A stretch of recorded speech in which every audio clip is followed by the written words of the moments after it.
সন্তান, বরং পিউ আমার কাছে সবচাইতে বেশি আদরের। কেন জানো? তার কারণ আমি পিউর মধ্যে আমার মাকে খুঁজে পাই। পিউ দেখতে হুবহু আমার মায়ের মতো হয়েছে।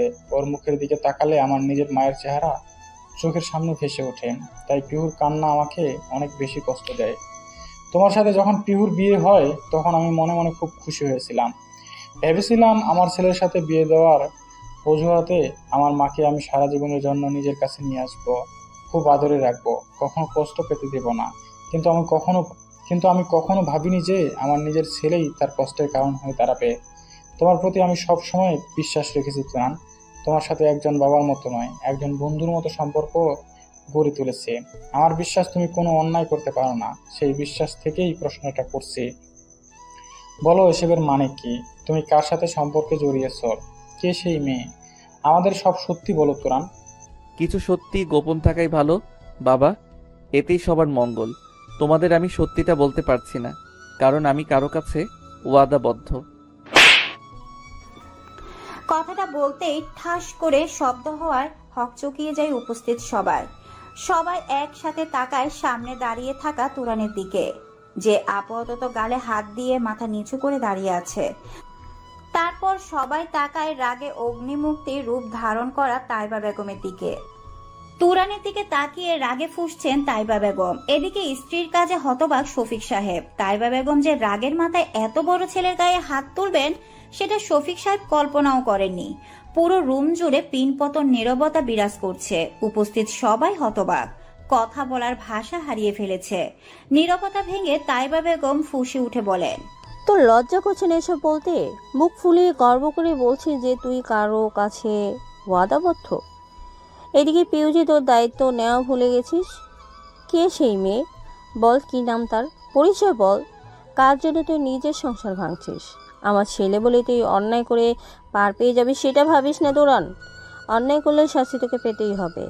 কে সেই মেয়ে বল? তাকে এক্ষুনি ডাক। এই মুহূর্তে তার সাথে সব সম্পর্ক শেষ করে পিউর কাছে গিয়ে ক্ষমা চাইবি। যেভাবেই হোক পিউকে বুঝিয়ে ওকে ফিরে নিয়ে আসবি। ডাক সেই মেয়েকে। তুরানের নজর নিচের দিকে, মাথা নিচু করে ধীর কণ্ঠে বলে, বোঝার চেষ্টা করো মা, আমি তাকে এখানে ডেকে আনতে পারবো না, আর না তার পরিচয় বলতে পারবো, কিন্তু তার সাথে আমার কোনো প্রেমের সম্পর্ক নেই। এর বেশি কিছুই করতে পারবো না। আমি ওয়াদাবদ্ধ। প্লিজ বোঝার চেষ্টা করো। পিহু আমাকে ভুল বুঝে যা নয় তাই বলছে, কিন্তু তুমি অন্তত বোঝো। সাথে সাথে আরো একটা থাপ্পড় পড়ে তুরানের গালে। এবার থাপ্পড়টা দিয়েছে তাহমিনা। তুরানের কলার চেপে ধরে রাগী কণ্ঠে বলে, তুই এতটা খারাপ কিভাবে হতে পারলি ভাই? তুই পিউকে এভাবে ঠকালি? কিভাবে পারলি এটা করতে?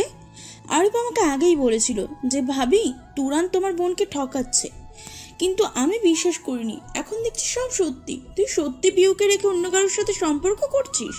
তোকে নিজের ভাই বলতে আমার ঘৃণা হচ্ছে। এবার শফিক সাহেব মুখ খোলেন। এতক্ষণ চুপচাপ ছিলেন কারণ তিনি মা আর ছেলের মধ্যে ঢুকতে চাইছিলেন না, কিন্তু জল এখন মাথার উপর দিয়ে গড়িয়ে যাচ্ছে। বিষয়টা এখানে আটকাতে হবে, না হলে পরিস্থিতি হাতের বাহিরে চলে যাবে। কথাটা ভেবে গলা খাকারি দেন সবার মনোযোগ নিজের দিকে করতে। তারপর তিনি তুরানকে উদ্দেশ্য করে বলতে শুরু করেন, বেশ, তোমার কথাই মানলাম। মেয়েটার সাথে তোমার কোনো সম্পর্ক নেই।